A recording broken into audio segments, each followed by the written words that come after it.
Hello. We're from the University of Maryland Global Campus. I'm Mariette Largess, and with me are Megan Davis and Melissa Fogue. As COVID-19 continues to interrupt both our work and personal lives, with no solid end in sight, we struggle with balancing our growing work and life needs. When our workplace started teleworking in March, I had the impression that it would last for a month or two at most. Our telework was extended, and then extended again, and we are now looking at a year of working from home with the possibility that there may be yet another extension if circumstances call for it. And while I think we're all pleased that our workplace allows us the chance to work from home, where our physical safety is more in our control, it has been and is a huge ongoing adjustment. We have had to find ways to balance our work and home lives when physical separation ended, how to stay in contact with our coworkers and friends, and in many cases, how to be parents and teachers and workers all at the same time. These roles and issues existed before 2020 and didn't magically cease to exist once we got to work or went home.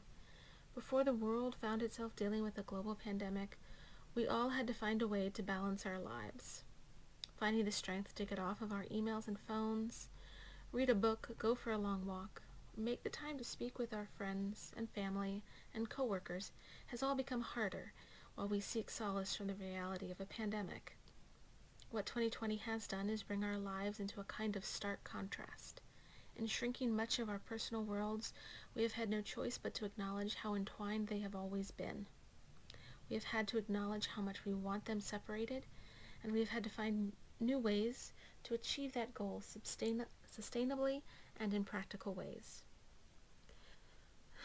Now we must plan for the separation and balance we want, while our lives seem to overlap more than ever.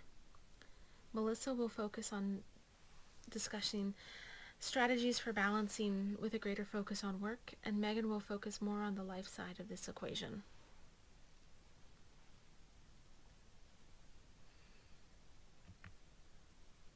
In March, many people did not bring enough equipment home. We'd only been anticipating a few weeks of telework, not over half a year and counting. As telework was extended, people needed to pick up equipment from their offices, keyboards, extra monitors, etc. This has led to a more permanent work setup in our homes. In addition to physical equipment, some have needed to get stronger internet connections to handle the increased demands of multiple Zoom calls at once. With these work setups in our homes, it's important to have a distinct space separate from where we live. Otherwise, it's very easy for the workday to keep continuing and to be constantly refreshing email.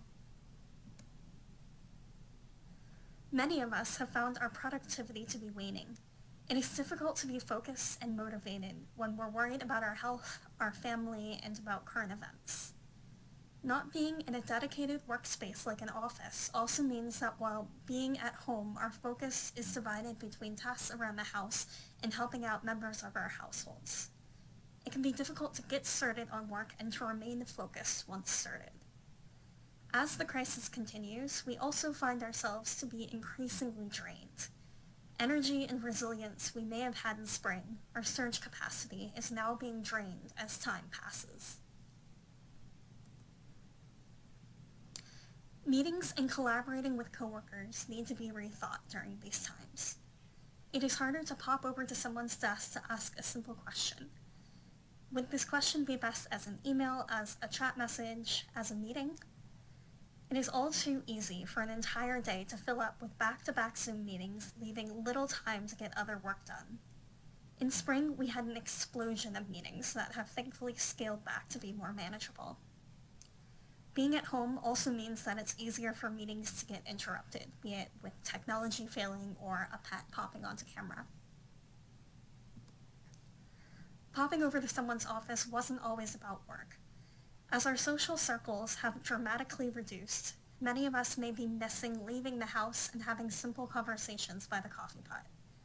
Us humans are social creatures, and it is important to try and balance virtual social calls with away from screen time.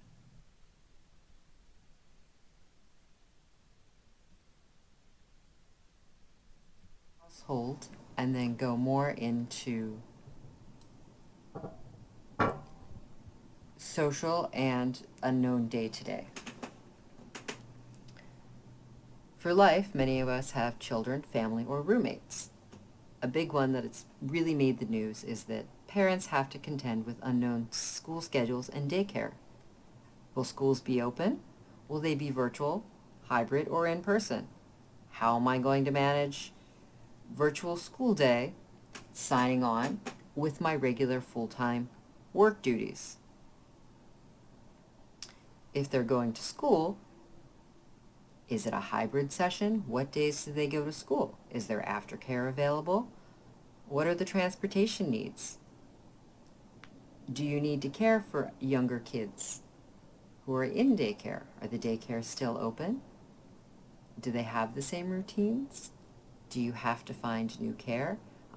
What does it look like? And what will all these schedule changes mean? If you have roommates, it could be things like maybe you both worked different days from home, but now you're both working from home. You have to share the space. You have to share the technology. Is your Wi-Fi connection strong enough? Do you need a different router? Are you constantly getting kicked out of Zoom? Other things you might need to look at are the responsibilities and duties. Okay, so maybe it was one person's day to do dishes, but now you're both dirtying dishes. So how are we accounting for that? Is the same person still responsible? Are we going to have to divide household duties differently? Are we going to have to divide childcare duties differently? Who helps your kid onto Zoom when you both have meetings? Who lets the dog out when you're both having meetings and the dog is barking? And the last is changing or unexpected routines. Is everybody home now? Is one person home now? Is one person going into work sometimes and other times staying at home? These are all things that we didn't have to contend with before, but now we're working into our new paradigm. And the next thing I'm going to talk about is social. Working at home has helped to break down the barriers of work-life balance. For many of us, we went to work, we came home, and while we spent some social time outside of work, a lot of our social time happened at work. Well, now, a lot of us are stuck at home, and as social creatures, we need a social outlet. What are acceptable levels of risk for different members in your household? How social can we be? Is it safe to go somewhere outside with masks? How long should we be wearing masks? Should we go to an outside restaurant wearing masks? Should we go to a bar? Some members of your household may be high risk, so they may have a different level of acceptable risk than you do. Some kids with small children, or some small children, may wear masks but may take them off a lot. If you have teens, they may not want to wear masks around their friends at all. And then, of course, we have distance learning and social development. Anyone who's going to school right now is probably doing it through distance learning. Maybe that's something they've done before, or maybe it's new with the pandemic.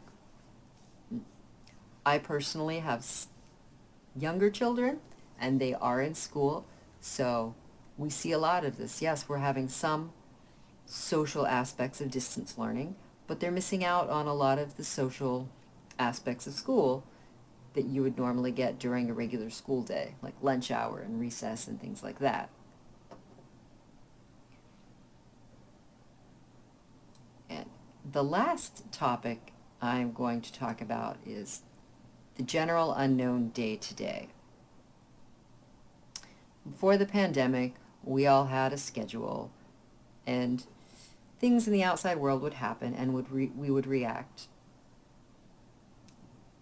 But we still had our same, more or less structured schedule. But now we seem to notice a lot more of the things that are happening in the outside world with something I like to call apocalypse bingo. In addition to the pandemic, we've had a lot of quote-unquote once-in-a-lifetime events. We've had murder hornets, social upheaval,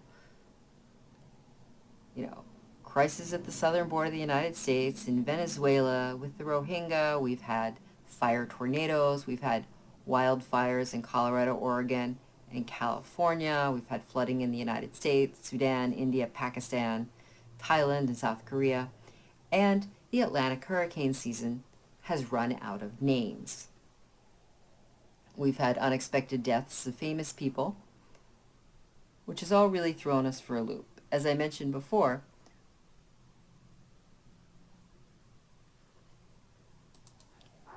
we also have changing COVID guidelines, wherein sometimes different agencies say different things, and your state and local guidelines may differ from federal guidelines, and it's really hard to plan around things like that. We have social and economic uncertainty, partly caused by the pandemic, with a lot of businesses being closed and a lot of people out of work or working reduced hours. And with the election coming up, we have a rapidly changing political landscape, including Supreme Court nominees. And all of this lends just an extra layer of unknown and stress to our day-to-day life.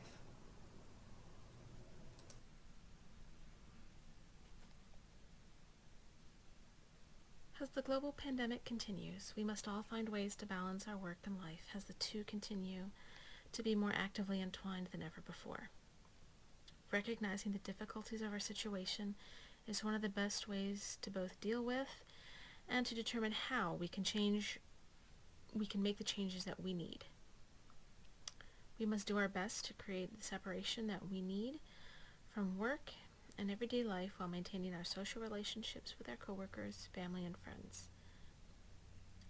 Remember to turn off the news occasionally.